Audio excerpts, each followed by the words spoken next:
নমস্কার বন্ধুরা, আমি সুখী বসাক আমার চ্যানেলে আপনাদের অনেক অনেক স্বাগত জানাই। বন্ধুরা, আজকে রাতের বেলা আমি আপনাদের বানিয়ে দেখাবো মাছের ডিমের বড়া।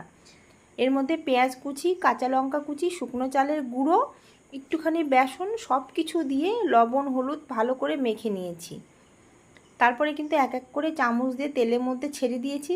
উল্টে পাল্টে ভালো করে লালচে কালার করে মাছের ডিমের বড়াগুলো ভেজে নিয়েছি, এক এক করে তুলে নিচ্ছি। আর এইভাবে মাছের ডিমের বড়া ভাজলে খেতে কিন্তু ভীষণ ভালো লাগে। আর এই বড়াগুলো খালি মুখে খেতেই বেশি টেস্ট লাগে। এখন তো প্রতিদিনই প্রায় বৃষ্টি হচ্ছে, তো বৃষ্টির দিনে সন্ধেবেলায় কিন্তু এরকম গরম গরম মাছের ডিমের বড়া খেতে ভীষণ ভালো লাগে। তোমরাও এইভাবে বাড়িতে বানিয়ে খেয়ে দেখবে, খুব ভালো লাগে।